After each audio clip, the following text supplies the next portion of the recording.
Good afternoon, everyone. My name is Heath. I'm here today to talk to you guys about arm injuries, specifically baseball arm injuries. So to start, I want to talk about my personal experience with arm injuries. Back in November of 2023, I had a full labrum repair done on my right shoulder. If you don't know what the labrum is, it's a small muscle that holds together the ball socket in your shoulder. So prior to surgery, I was experiencing a lot of cracking, popping, clicking, every time I tried to throw, every time I tried to weight lift. So I was really on the shelf for a while, and then, I had the surgery done. I also work with a bunch of athletes at Champs Performance Training, a facility I work at, where we work with athletes who have gone through surgeries, are actively just playing baseball and don't want to get these surgeries done, but as well as guys who are actively recovering from surgeries, which is part of what I want to talk to you guys about today. So these arm injuries, we can break them down into 4 parts that I want to talk about today. The prevalency, the causes, the consequences, and the preventative measures. So to start, I want to give you guys a stat. 34.2% of active Major League Baseball pitchers have had Tommy John surgery at some point in their career. Now, for you guys that don't know, Tommy John surgery is a surgery that gets done in your elbow. It's the most common surgery you're going to hear about. However, it's not the only surgery you're going to hear about. So 34.2% just having that specific surgery is definitely an alarming number, especially considering the fact that 5 years ago, in 2019, only 29.8% of pitchers had the surgery done. So about a 5% increase in the last 5 years, which is definitely alarming. And it makes us question, why is this? What are the causes? So one cause that I want to talk to you guys about today is velocity.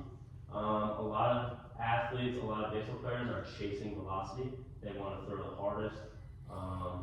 In terms of Little League, if you throw the hardest, you're going to be on the field the most, you're going to pitch the most, you're going to play shortstop. So even at a young age, how hard you throw the ball, it does matter, and it's definitely leading to people getting hurt. You go up to high school level, same thing. Whoever throws the hardest is going to pitch a lot. Whoever throws the hardest is going to play the left side of the infield. They're going to throw the ball the farthest.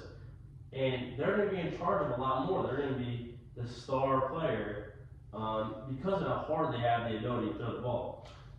You jump up to the college level, by then, you've been chasing velocity for so long, your body is starting to wear and tear.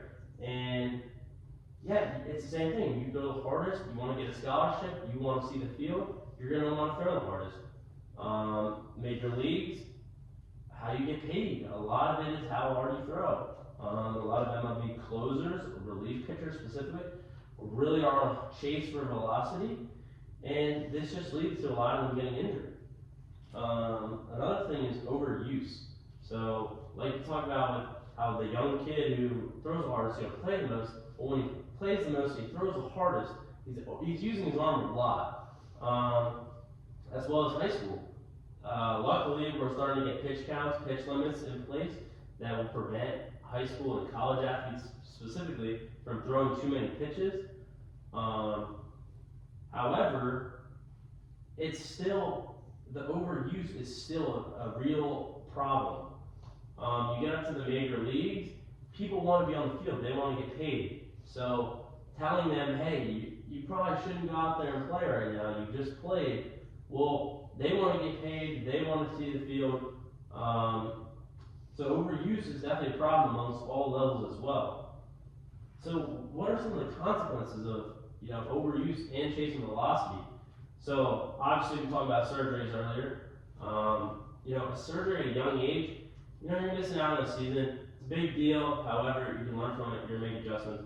However, surgeries like Tommy John surgery, as well as some surgeries in the shoulder, like labrum or rotator cuff, there's a thing called the yips that could come after.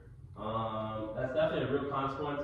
The mental side of returning from surgery is a huge consequence that a lot of athletes are going through at a young age. Yeah, it's definitely becoming more common. College guys, you miss out on a season due to an arm injury, you might get cut. I mean, it's a business.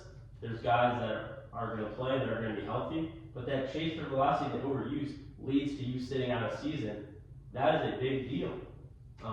There goes your spot, and some of these guys on scholarship, there goes your scholarship.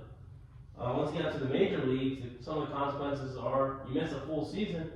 That's a whole season worth of money. These guys are playing for a living. They're playing to feed their families, and an arm injury due to velocity or overuse, it's a big deal. Missing out on a whole year of getting paid, it's not something to take lightly. We can also get into the preventative measures. These preventative measures start in the weight room specifically. Baseball-specific programs are becoming a lot more common. Exercises that specifically work on the shoulder, the elbow, the forearm, all these muscles that are playing a key role in throwing. It's becoming a lot more important to lift those heavy rather than just lift to become a bodybuilder, lift to become the biggest, which also definitely used to be a problem. Another preventative measure is plyo balls. These are like little weighted balls that they call plyo balls in the baseball world. There's a bunch of different throws you can do, a bunch of different movements you can do with them. These are great to start before the game. They're great to do in the winter whenever you're starting to slow down a little bit. But yeah, it's really good. There's tons of programs online you can find about when to do them, what throws to do, how to do them, what weights to do. A lot of these will come based off the level you're at. The major league guys can handle the heavier ball, whereas the younger guys, they need to just be throwing around a little light ball and just stay healthy. Another preventative measure is just bands, as well as just a warm-up routine in general. A lot of routines are starting to really fire up the shoulder, fire up the elbow prior to throwing, rather than just rolling up, getting out of bed and going throw. There's a lot more pre-game routine stuff that's going on now, which is good. It's starting to prevent these injuries. Yeah, so just to wrap up, these are the four things: the prevalence, the causes, the consequences, the preventative measures are definitely important to this arm injury problem that we're experiencing right now. So I'm super happy I was able to share this with you guys today. I hope I was able to shed some light, some positivity, as well as just make you guys more aware of arm injuries that are going on.